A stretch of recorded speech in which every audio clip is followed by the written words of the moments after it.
Everybody, welcome back to Inside Man United. My name is Rowan Brennan, and this is the daily news. On today's episode, we look at an article that goes into United struggles in front of goal. Ten Hag is going after a Postecoglou target.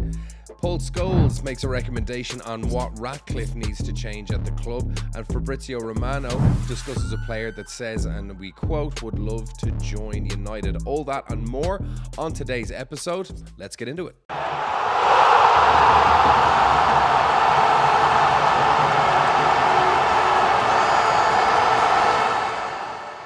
Hello everyone, good to see you again. Rowan Brennan here from Inside Man United. Thank you very much once again for joining us. The mornings are getting cold. Winter is most definitely here, but things still ticking along in the world of Man United news. So without further ado, let's just get stuck into this.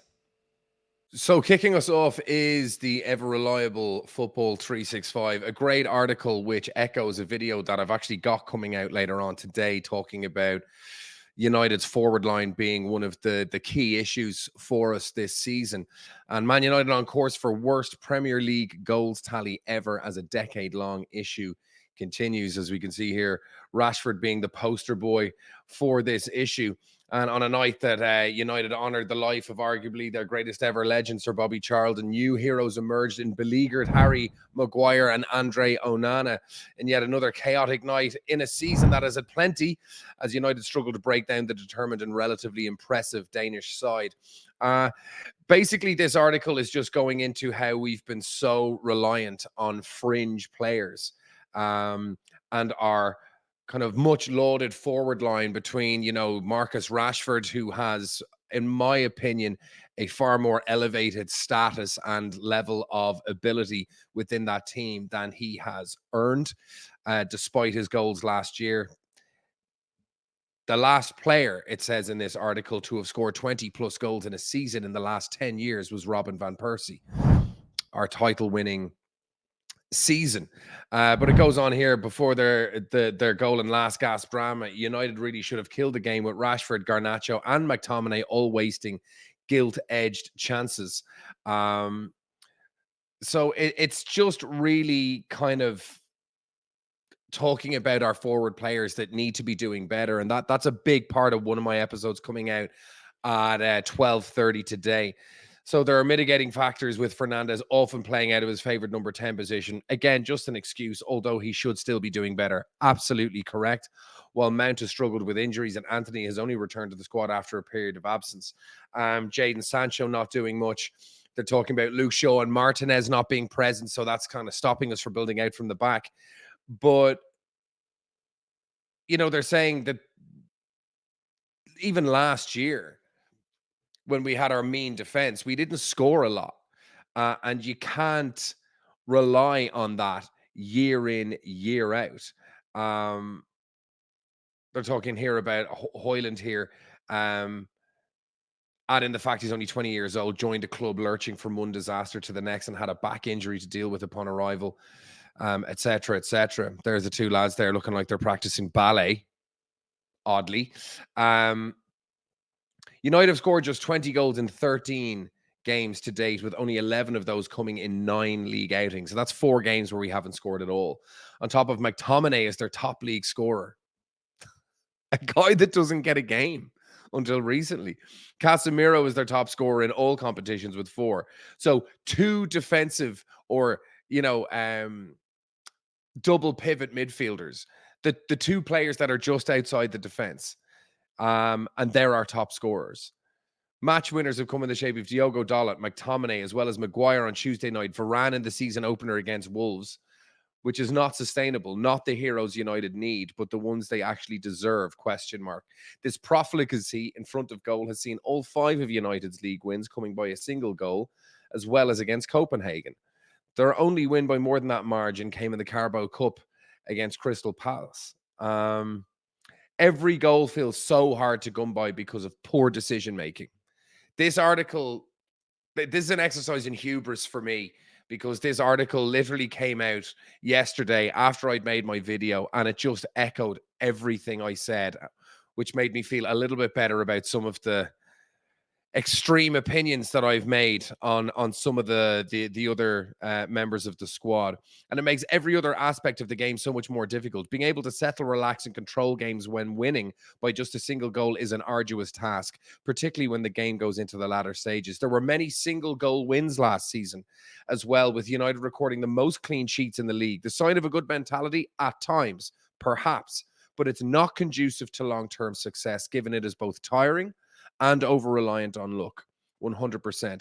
Compared to an average of 77.95, 78 goals in an 18 seasons of a 38-game season, the Premier League, when it was under the iron rule of Fergie. So we scored 78 goals a season. United have just scored 61.6 in the 10 years since, with the 2021 COVID season under Ollie, the only one that saw them breach the 70 goal mark.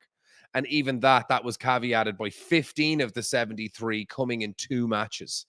They were 8 games in which they didn't score. So even that, there's wild inconsistency. The lowest tally in the Van Gaal era, of course, what was probably some of the worst football we've ever played. So the consistently poor output has, of course, been in conjunction with numerous dud signings, which has seen no player score 20 goals since Robert Van Persie. Now, obviously, Ronaldo came close. Zlatan would have broken that if he'd stayed injury-free. But it's just a great article. Just get into it and see what the guys over at Football 365 have to say about this, because it's absolutely correct. And the protection being afforded to Rashford and Bruno and other players in this side is completely unwarranted. And it's going to end up with us being 10th in the league because we're leaky at the back. I don't think we're going to have as good a defense next year, even when everyone's fully fit and back. It's going to take time for the guys to get back to match fitness. It's a really poor state that the team is in, that our forward players can't score. Even against Copenhagen, it was outrageously bad how poor we were in front of goal. Anyway, let's move on. United threatens Postecoglou's dream as Man United move to snatch Tottenham target who is ready to move. So Sebastian Cáceres is wanted by Tottenham and United. So apparently Postecoglou, who is doing a wonderful job at Spurs, showing that you can come straight into an absolute dumpster fire and with good coaching, actually, get a team playing quite well, quite quickly. So kind of, proving that you don't need a couple of seasons to start getting things right. Postecoglou's come in. Now, is it a new manager bounce? Who knows? But they're playing very, very well, very consistently. They're not riding their luck in games. They're just playing bloody good ball. So Postecoglou's interest in bringing Cáceres to Tottenham in January faces ruin amid claims the Uruguay defender is ready to leave his current employers amid strong interest from United. The Aussie bosses Tottenham flying high. They've managed to achieve that without Harry Kane. Postecoglou's tactics, which include a high press, operating in a 4-2-3-1 formation, has paid rich dividends. Of course, Ten Hag reverting from a 4-3-3 to a 4-2-3-1 when he took Amrabat off against Copenhagen, with Eriksen coming in and forming a reasonably decent double pivot with McTominay and changing the game. United were all over Copenhagen after that change. So a good substitution from Ten Hag there. Van de Ven, the new centre half for Tottenham. He's been absolutely fantastic. Only a young lad. He's just come in from the Bundesliga and done very, very well with Christian Romero at the back. So yeah, Edmund Tapsoba is one player who would be a dream signing for Postecoglou. This is a player that United, of course, have been linked to Bayer Leverkusen, playing very, very well for Xavi Alonso's team. So yeah, United are looking to sign Cáceres. He's a 24-year-old currently playing for Mexican side CF America. To be honest, I wouldn't be going after 24-year-olds that are still plying their trade in South America. Surely, if you're good enough, you would have been brought into Europe as a teenager, certainly earlier in your 20s. But to be in the essentially approaching the middle of your career and you're still playing in the Mexican league, to me, doesn't scream excitement. And I certainly hope United would be going for players that are in a more advanced stage of their development. So yeah, CF America know that all these clubs are keen. Tottenham will not have it all their own way in a quest to land the classy centre-half, with Sevilla also looking at that as well. In addition to the La Liga outfits, also claim that United are taking an interest in Cáceres. Now, this is also off the back of apparently United not having the funds to be able to go for their top targets in January.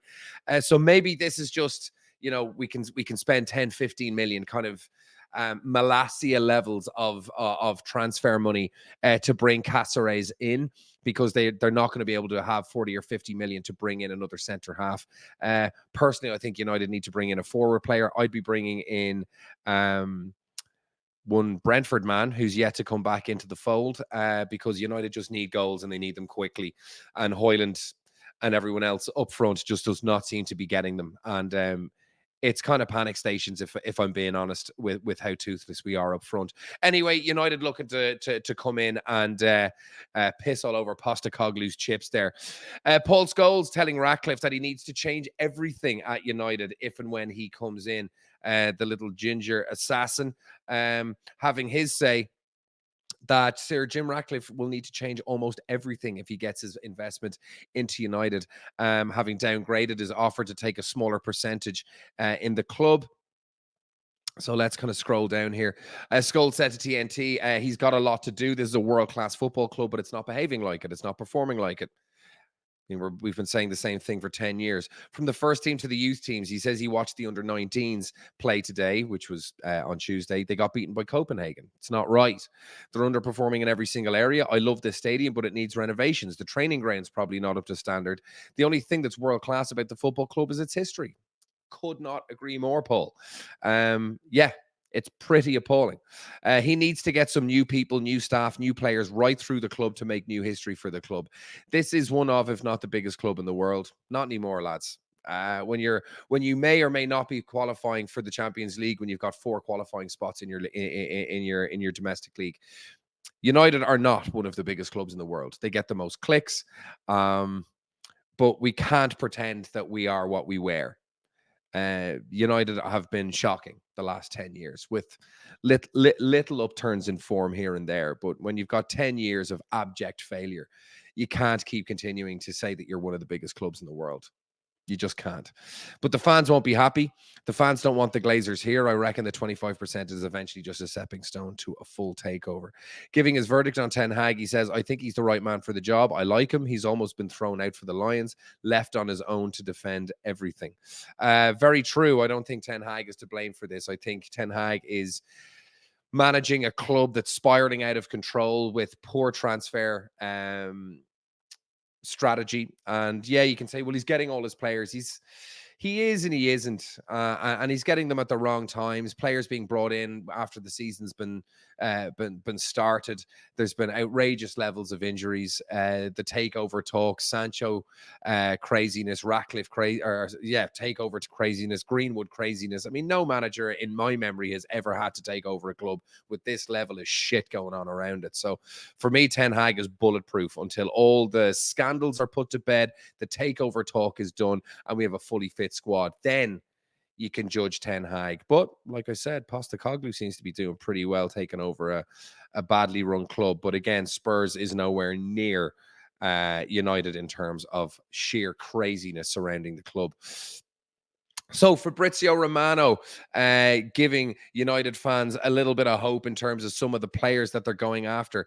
It's one Jean-Claire Todibo of Nice. So Fabrizio Romano claims Manchester United can sign Jean-Claire Todibo if they wish. Listen, with Ratcliffe being a owner of Nice, now coming into United, and United being linked with Todibo, it's pretty clear that he will go to United.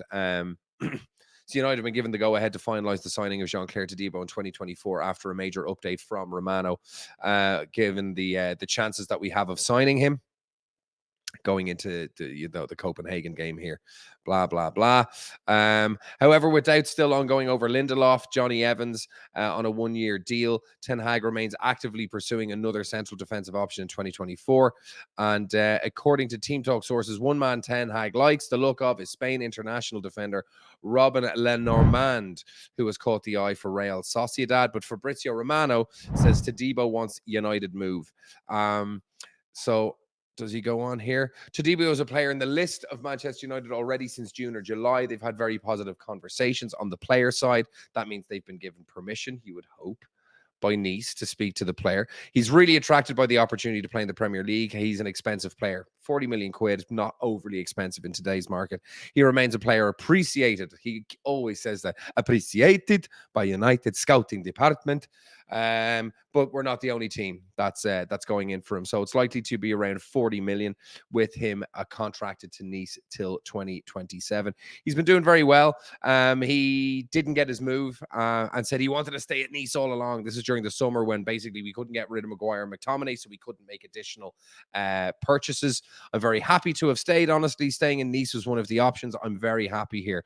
The club has brought me a lot. I've had opportunities elsewhere. The decision to stay, for now at least, certainly looks like the right move. And Nice are second in League One. So people talking about Ratcliffe's inability to have much impact with Nice since he took over. But he's got them to a cup final. He's got them into second place with 5 wins and 4 draws from their first 9 matches. No losses. So things starting to look up for Nice at the moment. So Kieran Maguire, finance specialist, Man United could land record-breaking £180 million cash boost from Sir Jim Ratcliffe. This is basically saying that when Ratcliffe comes in, he wants to expand the stadium into a 90,000-seater stadium. So planning to expand to 90,000 seats. We can see that. Let's just increase that a little bit and try and increase that. There we go. United's matchday revenue in the last couple of seasons has been 111 million, the highest in the Premier League. But Maguire believes that figure is set to grow with record numbers if Ratcliffe follows through with the stadium plans. If United built a new 90,000 capacity stadium, then there's no reason why they could not increase their matchday revenue by at least 50%. Now, you could say 50% going from 75 to 90. How does that work? See, the reason that they say this is because Spurs have charged their fans more. There's been a significant increase from White Hart Lane to their revenue. What I think we would also see with regards to United with the 90,000-seater stadium is that hardly if any of that increase in capacity would go to season ticket holders. Now, season ticket holders, number one, they get obviously a reduced rate on what single match day tickets would be. Plus, season ticket holders, because they go so often, they're not going to the mega store. They're not spending 50 quid on hot dogs and popcorn and crisps and bottles of beer and £3 bottles of Coke and buying jerseys and pencil cases and all the other shite that you can get in the mega store. The focus would be on corporate hospitality and day trippers. That's where the money is. That's where the big spend is. And you know what? Cool. Go for it. Sorry, didn't mean to hit my mic there. Yeah, go for it. If it means more money, hopefully not for the Glazers, but for us regarding transfers, I'm all about it. So yeah, they're far more likely to spend money on merchandise and catering programs. So 180 million is certainly feasible. I would be all for that. All for that. So Sir Jim Ratcliffe could land record-breaking Man United deal. Okay.